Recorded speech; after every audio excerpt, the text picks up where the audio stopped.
Ayan guys, ang aking prepare na soup for today. Carrot, watermelon, dried scallop, and dried ham.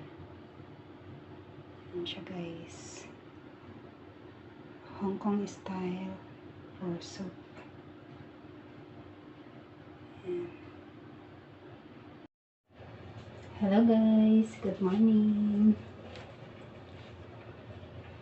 For today's video guys, ako ay magpe-prepare ng soup namin for tonight.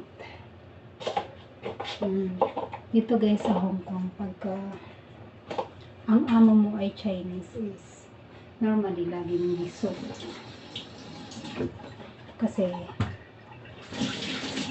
soup is life sa kanila. Ganun. So yun guys, itong aking soup ngayon. Watermelon soup. Yan, carrots. Tapos meron silang mga ingredients ng mga Chinese. Ito yung lotus seed. Wala ko nito sa atin. Ang tawag nito ay jobster. Pag dito sa English na jobster. Saka nalagyan ko siya ng ito, dried scallop. And dried scallop. Saka ito yung ham. Dried ham. Ano siya, maalat siya. Kaya yung taste niya, pag naluto na siya, medyo siya, maalat konti yung sabaw. Ayan. So yun guys, ito ang mga ingredients niya ngayon. Ayan, babalatan.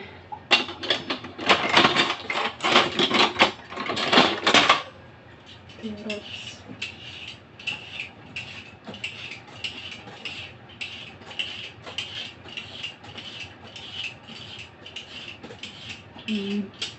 Simpleng recipe lang to guys, pero marami kasi nag-ano sa akin, yung mga friend ko din, minsan magtatanong sila kung ano yung pwedeng lutuin na soup, diba? Kasi kung ikaw yung dito, ikaw yung nagluluto sa amo mo, ikaw yung nagmamarket, mahirap kaya mahirap mag-isip kung ano yung araw-araw na lulutuin natin, diba? Para sa amo natin.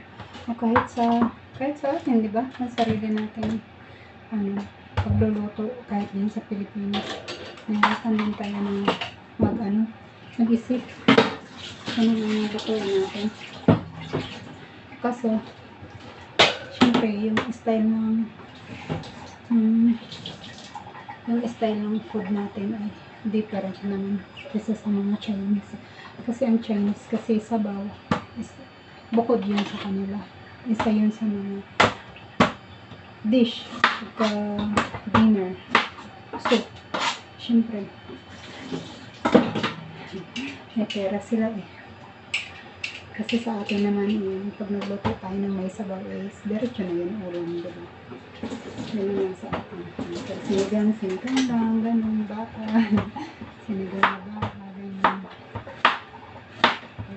Sa Chinese kasi, Chinese, bukod talaga yung soup nila. Isa yun sa mga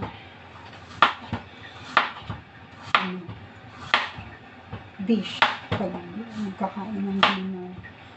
Tapos may vegetable, may meats, tsaka may fish everyday, ganyan. Pero pag dinner lang naman, kasi pagka lunch nila, bihira naman sa mga Chinese ang kumakain ng rice pag dinner, ay pag lunch.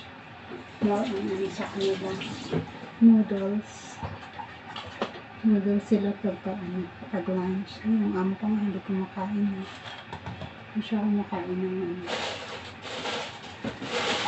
tama na sa kanya minsan ng cereal, yogurt, ganun lang siya kumain ng lang. Pero ako hindi. Hindi ko kaya yun. Kahit payat ako, pero hindi ko kaya kumain ng mga ganun pagkain pag lunch. Nangihinga ako ng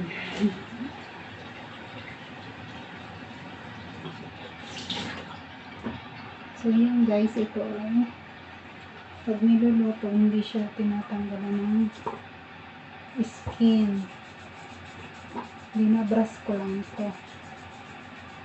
Binabrush lang.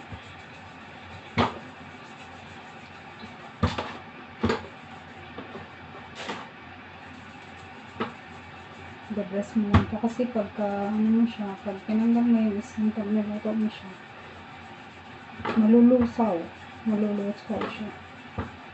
Kaya ganito lang siya dapat.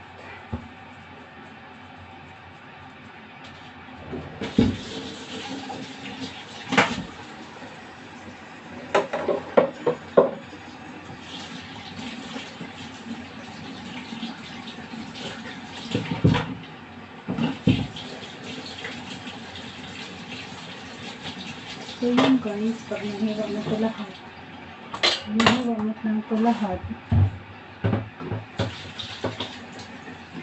lang,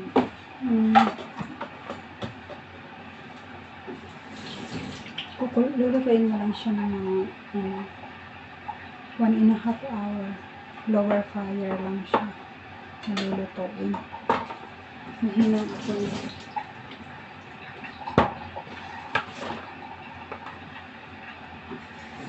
Ito yung dried ham.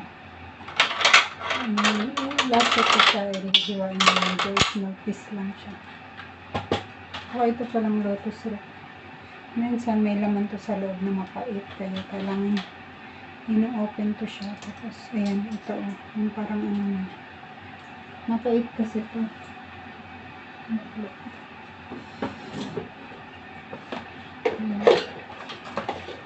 Tinatanggal ko yung sa loob nito. Minsan, tatanggal mo siya. Minsan, dito pa.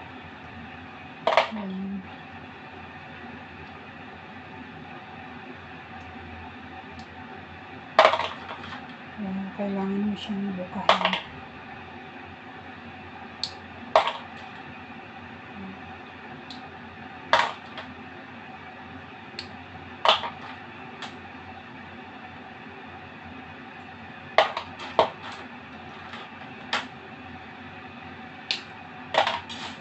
So yung guys, yan lang yung mga ingredients niya. Sa mga nagtatanong sa akin, minsan nagpipm kung ano ba yung pwedeng lutuin na soup. Minsan guys, nakatulong sa inyo sa akin mga kapwa ko dito sa Hong Kong. So yung guys, simple recipe lang ito guys yun. 1 hour and 30 minutes mo lang siya lulutuin. Okay na siya. Ayan guys, familiar naman to sa ating pag dito ka nag-work sa Hong Kong, watermelon. Minsan nakakabili naman ito ng nakahiwa lang siya. Pero meron din naman ganito. Ano siya? Buo pa siya. So yun guys, thank you for watching. Sana nakakatulong ulit sa inyo guys.